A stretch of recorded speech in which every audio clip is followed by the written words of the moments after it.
Sergio Perez was able to achieve his first victory of the season and the 41st of his F1 career after a crazy and eventful Bahrain Grand Prix.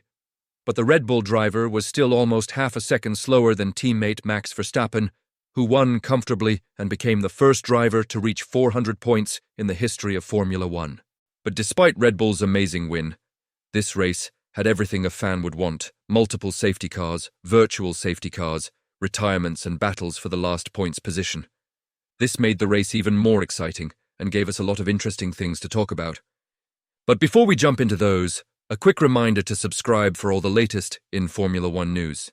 You can also like the video to help it reach more people and leave a comment with your opinion or questions. In addition to the great racing, the last week has been full of surprises.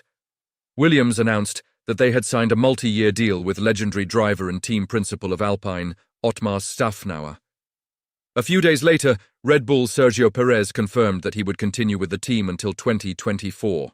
And then, unexpectedly, Nico de Vries officially left AlphaTauri and joined Williams as its new driver.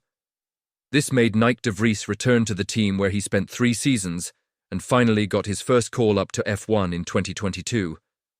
Most recently, there was a shocking report by Autosport that claimed that the current F1 CEO, Stefano Domenicali, would leave the role at the end of the season.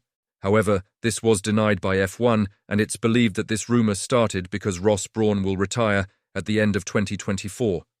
So who knows, maybe Ross could be a perfect successor. But now let's check the most interesting stories from the last week that you might have missed. Starting off with the unique situation Carlos Sainz found himself in during the Bahrain Grand Prix weekend. The Spaniard felt unwell on the Friday morning, so he wasn't able to drive in the first free practice session. Then he got a late call-up and drove in FP2 and qualified on Saturday, but it was only after receiving clearance from doctors. Despite struggling in the last 2 races, the Spaniard looked fairly strong in Bahrain, finishing the race in P5. And when asked if his illness affected his driving, Sainz answered, "A little bit. At the beginning I wasn't feeling 100%. I was struggling a little bit with the neck, but luckily it was mainly related to the position of the seat and nothing serious. And yeah, the first run in FP2 was difficult because I jumped in the car a bit underprepared." He also added that during the winter break, he trained a lot and was feeling really fit, and it was a shame that the illness made him lose a bit of that fitness.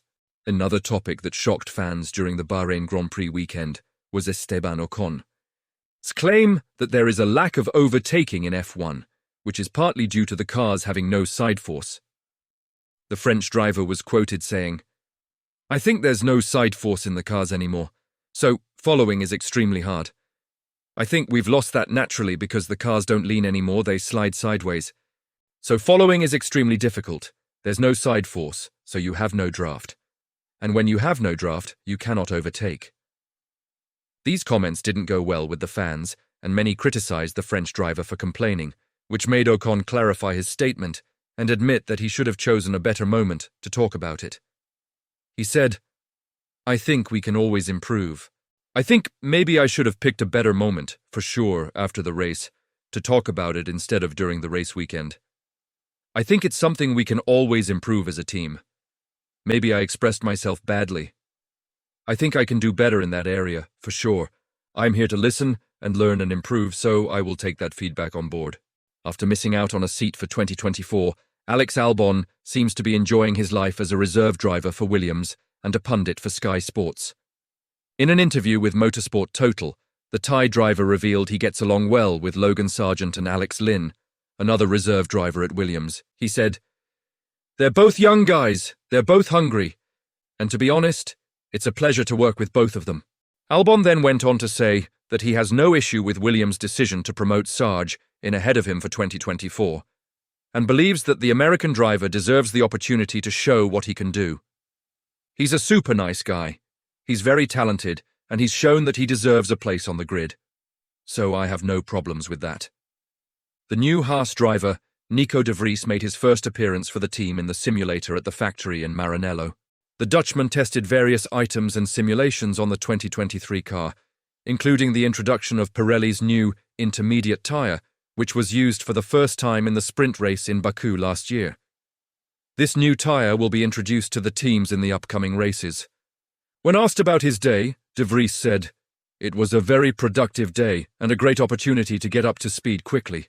I did many runs, completed my program and completed some extra ones. It was really useful and a positive experience overall." Haas team principal Gunther Steiner added, "It's always nice to welcome a driver in the factory, and even more so when he tests a new component. It's never too early to prepare for the next race, and Ravin's participation today was very helpful for us."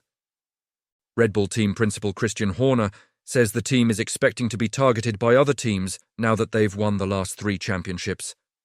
Horner said, "We're the hunted this year. Everyone is going to be coming after you.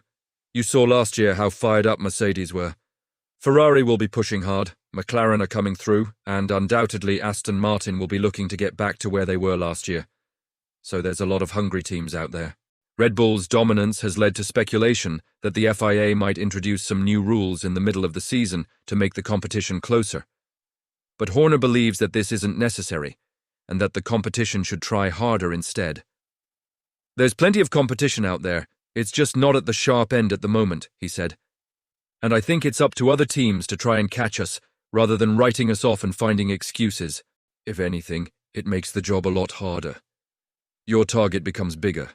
Everyone's aiming at you. And that's where you find out the strength of character of the team, but it's where we want to be. We like being the hunted rather than the hunters."